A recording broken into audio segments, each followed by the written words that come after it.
ఇక్కడికి విచ్చేసిన పత్రికేయ సోదరులకి సోదరీమణులందరికీ నా హృదయపూర్వక నమస్కారాలు. ప్రాయశ్చిత్త దీక్ష ప్రారంభించింది 3వ రోజు. నేను ఎప్పుడు కూడా చాలా చిన్న వయసు నుంచి సనాతన ధర్మాన్ని పాటించేవాడిని. మా ఇష్టదైవం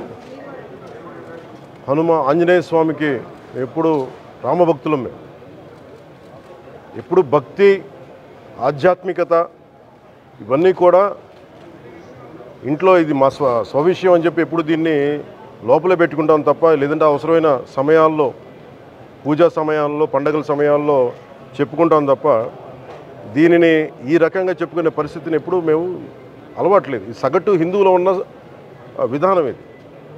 ఎందుకంటే ఈ దేశంలో ఉన్న సగటు హిందువుకి ఎప్పుడు భయం ఉండదు. సగటు హిందువుకి ఏ రోజు కూడా ఇంకొక మతం మీద కానీ ఇంకో వ్యక్తి మీద కానీ ద్వేషం ఉండదు. విజయనగర సామ్రాజ్యం నుంచి అరబిక్ వ్యాపారులు ఇక్కడ గుర్రాలని అమ్ముకోవడానికి వచ్చి విజయనగరం మహారాజుల గొప్పతనం ఏంటంటే, సనాతన ధర్మాన్ని పాటించే వాళ్ళు గొప్పతనమైన వాళ్ళు వచ్చి అడిగింది ఏంటంటే, మాకు ప్రార్థించుకోవడానికి మాకు మస్జిద్ లేదు అంటే ఆయన కోట ప్రాంగణంలో మస్జిద్ కట్టించారు. సనాతన ధర్మాన్ని పాటించే వ్యక్తి తాలూకు విలక్షణం. అలాగే అనేక మంది సంస్థానాలు కానీ అందరూ కూడా పోర్చుగీస్ నుంచి వచ్చినా, ఎవరు వచ్చినా, క్రిస్టియానిటీని తీసుకొచ్చినా కానీ అందరికీ సమానంగా ఈ దేశం తీసుకుంది. పార్సీల్ని తీసుకుంది లోపలికి, జొరాస్ట్రియన్స్ని తీసుకుంది. ఏ మతం వచ్చినా లోపలికి తీసుకుంది, ఇముడ్చుకుంది తప్ప ఇంకో మతాన్ని ఎప్పుడు ద్వేషించాల. కానీ ఈరోజు నేను మాట్లాడుతుంది ఈ ప్రాయశ్చితం దేనికి, మా దీక్ష అనుకుని నేను ఎప్పుడు మీ అందరికీ తెలుసు. 5 సంవత్సరాల వైసీపీ పాలనలో ఇదే దేవాలయంలో కనకదుర్గ అమ్మవారి రథం తాలూకు మన సింహాలు మాయమైనవి, కొన్ని ఇబ్బందులు, తప్పులు జరిగినాయి అంటే ఒక్కొక్కరు ఎలా మాట్లాడారు వైసీపీ నాయకులు. వాళ్ళెవరు ముస్లిమ్స్ కాదు, హిందూస్ కాదు, వాళ్ళెవరు ముస్లిమ్స్ కాదు, క్రిస్టియన్స్ కాదు, హిందువులే అందరూ. పొద్దున్న లేస్తే తాళ్ళు కట్టుకునేవాళ్ళు, బొట్లు పెట్టుకునేవాళ్ళే. కానీ ఒక తప్పు జరిగింది, ఒక అపవిత్రం జరిగింది అంటే పదవులు అనుభవిస్తూ ఉన్నవాళ్ళు, పొద్దున లేస్తే గుళ్ళకి వెళ్ళేవాళ్ళు, వీళ్ళు అపహాస్యం చేస్తూ ఉన్నారు, వీళ్ళు వెటకారం చేస్తూ ఉన్నారు. ఈ ఎంటైర్ ఈ విషయంలో వాళ్ళు మతం పుచ్చుకున్నారా లేదా నాకు అన్నీ తెలియదు. వైవి సుబ్బారెడ్డి గారు ఉన్నారు, భూమన కరుణాకర్ రెడ్డి గారు ఉన్నారు, వారి కుటుంబ సభ్యులు ఉన్నారు. ఎవరైనా సరే మీరు మతం పుచ్చుకున్నారా లేదా నాకు తెలియదు. అవన్నీ అది మీరు బయటికి చెప్పుకుంటారా లేదు నాకు తెలియదు.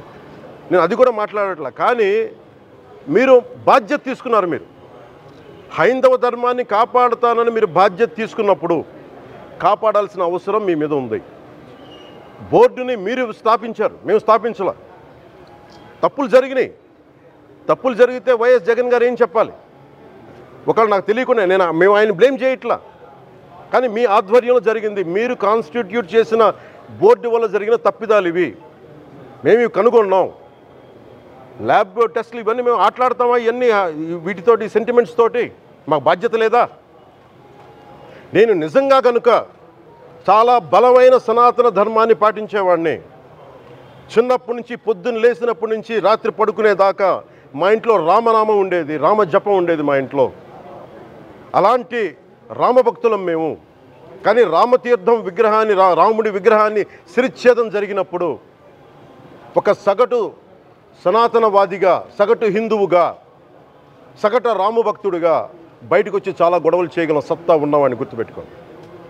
ముఖ్యంగా వైసీపీ నాయకులకి, నన్ను విమర్శించే దేశ యావత్తు నన్ను విమర్శించే ప్రతి ఒక్కరికి తెలియజేస్తున్నా, గొడవ పెట్టుకోవాలంటే చాలా బలంగా గొడవ పెట్టుకోవాలి. కానీ నాది పేదవాళ్ళ కష్టాలు, క్రిమినలైజేషన్ ఆఫ్ పాలిటిక్స్, వీటి మీద మేము మాట్లాడతాం, వీటి మీద తప్పించాం. ప్రజలు బాగుండాలి, కాన్స్టిట్యూషన్ వాల్యూస్ని అప్హోల్డ్ చేయాలి, రాజ్యాంగం బాగుండాలి, వీటి కోసం తపన పడేవాళ్ళు. కానీ సెక్యులరిజం పేరు మీద, secularism is not one way, it's 2 way. Secularism అంటే కూర్చోబెట్టి ఒక్క సైడ్ నుంచి వచ్చేది కాదు, అన్ని సైడ్ నుంచి రావాలి. ఇది చాలా ఆవేదన కలిగిస్తుంది. కొన్ని దశాబ్దాలుగా చూస్తున్నారు ప్రతి హిందువు. దీంట్లో మిగతా మతాల ప్రస్తావన కంటే కూడా నేను ఎక్కువ ప్రస్తావన చేస్తుంది హిందూ ధర్మాన్ని పాటించి వాళ్ళ వ్యక్తిగతంగా పాటించి బయటకు వచ్చేటప్పటికి మీడియా వారి కోసమో లేదంటే ఇంకొంత ఎవరైనా సాటిస్ఫై చేయడం కోసం తెలియదు, కానీ సాటి హిందువులు తోటి హిందువులను తిడతా ఉన్నారు. ఇది చాలా ఆక్షేపణీయం. దీంట్లో నేను ముస్లిమ్స్ నిందించట్లా, అది క్రిస్టియానిటీ నిందించట్లా, కానీ బాధ్యత తీసుకున్న హిందువుల్ని నేను నిందిస్తున్నాం.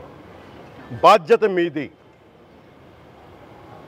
మీరు యథాలాపంగా వచ్చి ఇది పొలిటికల్ పదవులు విగ్రహాలు పోతే మేము ఇల్లు కట్టుకుంటాం, వాకిళ్ళు కట్టుకుంటాం, ఏం మాటలవి? ఇదే మీరు మస్జిద్లో జరిగితే మాట్లాడతారా?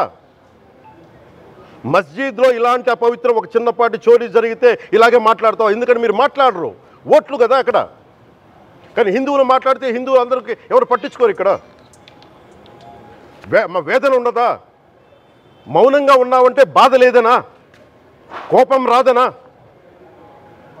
ఈరోజుకి కూర్చొని చూడండి ఏం మాట్లాడుతున్నారో వాళ్ళు. ఆయన వాళ్ళ లాయర్ అంట, ఆయన ఎవరు ఏజీపీ అంట, పొన్నవోలు సుధాకర్ రెడ్డి గారు తిరుమల లడ్డుపై ఢిల్లీలో చేసిన కామెంట్ నా దృష్టికి తీసుకొచ్చారు. ఇలాంటి సెన్సిటివ్ సమయాల్లో ఎయిదర్ మౌనం మంచిది, మౌనం దాటి పొగరుగా మాట్లాడటం, నన్ను పచ్చి బూతులు తిట్టినా, నన్ను వక్రీకరించినా, నన్ను రోడ్డు మీదకి లాగిన నేను ఎప్పుడు మౌనంగానే ఉన్నా. కానీ వైసీపీని నాయకులు విమర్శించే నాయకులు ప్రత్యేకంగా చెప్తున్నాం, సనాతన ధర్మాన్ని జోలికి రాకండి. తప్పు జరిగితే తప్పు జరిగిందని ఒప్పుకోండి, లేదా మాకు సంబంధం లేదని చెప్పండి. అంతేగాని మళ్ళీ అడ్డగోలుగా మాట్లాడితే ఎవ్వరం క్షమించం. ఇక్కడ మీరు కూడా హిందువులే. పొన్నవోలు సుధాకర్ రెడ్డి గారు మీరు హిందువులే. నోటికొచ్చినట్టు మాట్లాడకండి. తమాషాలుగా ఉందా మీకు? సరదాలుగా ఉన్నాయా? మొన్నటికి మొన్న ప్రకాష్ రాజ్ గారు మాట్లాడారు నా మీద. అరే నేను మాట్లాడుతుంది ఒక హిందువులు